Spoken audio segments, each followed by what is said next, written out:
আমার মতো DLS-26 গেমে ওয়ার্ল্ড কাপ খেলতে চান? আমি জানি আপনারা অনেকেই DLS-26 গেমে Argentina, Brazil, France, England, Croatia ইত্যাদি জাতীয় দলের সাথে ম্যাচ খেলতে চান, কিন্তু পারছেন না। তো আমি আপনাদের কথা চিন্তা করে আজকের এই ভিডিও নিয়ে আসলাম। আজকের ভিডিও সম্পূর্ণ দেখলে বুঝতে পারবেন DLS-26 গেমে কীভাবে ওয়ার্ল্ড কাপ খেলতে হয়। যারা DLS-26 গেমে এখন ওয়ার্ল্ড কাপ খেলতে পারেন নাই, আজকের ভিডিওটা মূলত তাদের জন্যই তৈরি করা হচ্ছে। তো ভিডিওটি বুঝতে হলে 1 সেকেন্ড স্কিপ না করে দেখতে থাকুন। আর আপনি যদি আমাদের চ্যানেলে নতুন দর্শক হয়ে থাকেন তাহলে অবশ্যই চ্যানেলটিকে সাবস্ক্রাইব করে দিবেন এবং পাশে থাকা নোটিফিকেশন বাটনটি অন করে দিবেন। তো চলুন তাহলে কথা না বাড়িয়ে মূল ভিডিওতে যাওয়া যাক। তো আমরা যেটাকে ওয়ার্ল্ড কাপ বলে থাকি সেটা মূলত ডিএলএস গেমের ভাষায় ইন্টারন্যাশনাল কাপ হিসেবে পরিচিত। এখানে দেখতে পাচ্ছেন ইন্টারন্যাশনাল কাপ লেখা রয়েছে। এই ইন্টারন্যাশনাল কাপে আপনি সকল জাতীয় দলের সাথে ম্যাচ খেলতে পারবেন। এখানে সকল জাতীয় দল অর্থাৎ ইন্টারন্যাশনাল দলের সাথে ম্যাচ খেলতে পারবেন, তাই এটাকে ইন্টারন্যাশনাল কাপ বলা হয়। তো ডিএলএস গেমের ভাষায় এটাকেই মূলত ওয়ার্ল্ড কাপ বলা হয়। তো চলেন এবার আপনাদের দেখায় কিভাবে ওয়ার্ল্ড কাপ খেলতে হয়। তো এই ওয়ার্ল্ড কাপ খেলার জন্য আপনাকে অবশ্যই অনেকগুলো শর্ত পূরণ করতে হবে। এই শর্তগুলোর মধ্যে প্রথম যেটা সেটা হলো আপনাকে অবশ্যই স্টেডিয়ামটি ম্যাক্স করে নিতে হবে। স্টেডিয়াম ম্যাক্স না হলে আপনি কিন্তু ওয়ার্ল্ড কাপ খেলতে পারবেন না। আমি আপনাদের একটু দেখাই, তাহলে আপনাদের বুঝতে সুবিধা হবে। তো আপনারা ফার্স্ট অফ অল চলে যান মাই ক্লাবে, এরপর স্টেডিয়াম অ্যান্ড ফ্যাসিলিটিতে আসার পর এখানে দেখতে পারবেন স্টেডিয়াম ক্যাপাসিটি। আপনি যখন স্টেডিয়ামে আসবেন এবং হেল্প বাটনের উপর ক্লিক করবেন তখন আপনি দেখতে পারবেন ডিভিশন এবং ক্যাপাসিটি নামে দুইটা অপশন। ডিভিশন মানে আপনি কোন ডিভিশনে খেলেন এবং ক্যাপাসিটি মানে আপনার স্টেডিয়ামের দর্শক ধারণ ক্ষমতা কত। এখানে দেখতে পাচ্ছেন আপনার স্টেডিয়ামের দর্শক ধারণ ক্ষমতা যদি 5000 হয় সেক্ষেত্রে আপনি একাডেমি ডিভিশনে খেলবেন। এরপর যদি 15,000-এর উপরে দর্শক ধারণ ক্ষমতা হয় সেক্ষেত্রে আপনি আমাটুইট ডিভিশন। এরপর যদি 25,000-এর উপর দর্শক ধারণ ক্ষমতা হয় সেক্ষেত্রে ডিভিশন 4-এ খেলবেন।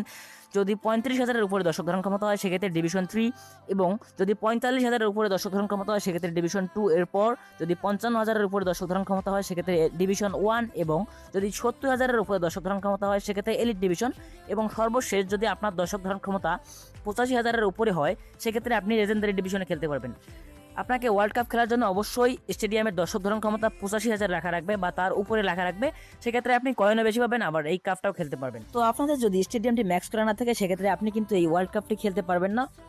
অর্থাৎ আপনাকে বিশ্বকাপ খেলার জন্য অবশ্যই স্টেডিয়ামটি ম্যাক্স করে নিতে হবে, তারপর বাকি কাজ করতে হবে। এখন কথা হলো আপনাদের অনেকেরই তো স্টেডিয়াম ম্যাক্স করা আছে, অর্থাৎ স্টেডিয়ামের দর্শক ধারণ ক্ষমতা 85,000-এর উপরে আছে, কিন্তু তারপরে আপনারা খেলতে পারছেন না। তো সম্পূর্ণ ভিডিও দেখেন তাহলে বুঝতে পারবেন।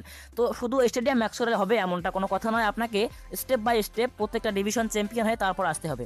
ধরেন আমি আপনাদের একটা উদাহরণ দিয়ে বলি। ধরেন আপনি এখন ডিভিশন 4-এ আছেন। ডিভিশন 4-এ থাকলে কিন্তু আপনি এই ওয়ার্ল্ড কাপ খেলতে পারবেন না। আপনাকে এই ওয়ার্ল্ড কাপ খেলার জন্য অবশ্যই লেজেন্ডারি ডিভিশনে থাকতে হবে এবং লেজেন্ডারি ডিভিশনে চ্যাম্পিয়ন হতে হবে। এখন কি করবেন আপনি? ধরেন আপনি ডিভিশন 4-এ আছেন। ডিভিশন 4-এ আপনার স্টেডিয়াম কিন্তু ম্যাক্স করা আছে, কিন্তু আপনি ডিভিশন 4-এ আছেন। এখন আপনাকে যেটা করতে হবে ডিভিশন 4-এ চ্যাম্পিয়ন হতে হবে, তারপর ডিভিশন 3-তে আসবেন। সেখানে চ্যাম্পিয়ন হলে আপনি ডিভিশন 2-তে আসবেন। সেখানে যদি চ্যাম্পিয়ন হন ডিভিশন 1, এবং সেখানে চ্যাম্পিয়ন হলে এলিট ডিভিশন, এবং এলিট ডিভিশনে সর্বশেষ চ্যাম্পিয়ন হলে আপনি লেজেন্ডারি ডিভিশনে আসবেন। কিন্তু লেজেন্ডারি ডিভিশনে আসলেই যে আপনি ওয়ার্ল্ড কাপ খেলতে পারবেন এমনটাও নয়। লেজেন্ডারি ডিভিশনে আসার পর আপনি এখানে অনেকগুলো অপশন দেখতে পারবেন। এখানে দেখতে পাচ্ছেন গ্লোবাল চ্যালেঞ্জ কাপ এবং ডায়মন্ড কাপ নামে দুইটা অপশন রয়েছে।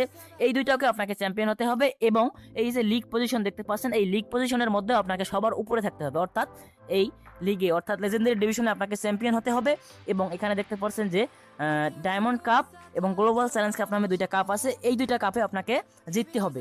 এই দুইটা কাপ জিতবেন এবং যদি আপনি লেজেন্ডারি ডিভিশনে প্রথম অবস্থানে থাকেন সেক্ষেত্রে কিন্তু আপনি এই ওয়ার্ল্ড কাপ খেলতে পারবেন। তো আপনারা অনেকেই করেন কি, স্টেডিয়াম ম্যাক্স রয়েছে কিন্তু আপনারা এই লেজেন্ডারি ডিভিশন চ্যাম্পিয়ন হতে পারছেন না, যার কারণে ওয়ার্ল্ড কাপটা খেলতে পারছেন না এবং অল স্টার কাপ খেলতে পারছেন না। তো এই ওয়ার্ল্ড কাপে আসার পর আপনি কিন্তু বিভিন্ন জাতীয় দলের সাথে খেলতে পারবেন, যেমন আর্জেন্টিনা, ফ্রান্স, ক্রোয়েশিয়া, এরপর ইংল্যান্ড। তো এখানে কিন্তু বড় দুইটা দল নাই, সেটা হলো ব্রাজিল এবং জার্মানি। এই দুইটা দলের সাথে কিন্তু এফটিসি চুক্তি নাই, যার কারণে এই দুইটা দল কিন্তু গেমে নাই। আর হ্যাঁ, স্টেডিয়াম ম্যাক্স করার জন্য কিন্তু অনেক কয়েন ডায়মন্ডের প্রয়োজন হয়। আপনাদের যদি কারো কয়েন ডায়মন্ড লাগে বা অটোক্লিকার লাগে সেক্ষেত্রে আপনারা চাইলে আমার সাথে যোগাযোগ করতে পারেন, কারণ অটোক্লিকার কিন্তু খুব তাড়াতাড়ি ব্যান হতে যাচ্ছে। তাই আপনারা যত দ্রুত সম্ভব এটাকে নিয়ে নেন এবং সেট করে দেন, তাহলে কাজে লাগবে। আর আমি এটা এখন খুব কমেই দিয়ে দিচ্ছি, যদি কারো লাগে তাহলে অবশ্যই আমার স্ক্রিনে দেওয়া হোয়াটসঅ্যাপ নাম্বারে যোগাযোগ করতে পারেন। তো বন্ধুরা, আশা করি আপনারা বুঝতে পারছেন যে DLS-26 গেমে কীভাবে ওয়ার্ল্ড কাপ খেলতে হয়। তো আপনাদের অবশ্যই এই চ্যালেঞ্জগুলো কমপ্লিট করে তারপর আসতে হবে, সেক্ষেত্রে আপনি ওয়ার্ল্ড কাপ খেলতে পারবেন। তো আশা করি আপনারা বুঝতে পারছেন যে কীভাবে আপনারা DLS গেমে ওয়ার্ল্ড কাপ খেলেন। তো যারা এখন পারেন না অবশ্যই এখন চেষ্টা করে দেখেন, এখন অবশ্যই আপনারা পারবেন। তো ভালো থাকবেন বন্ধুরা, ইনশাআল্লাহ খুব তাড়াতাড়ি দেখা হচ্ছে নেক্সট ভিডিও।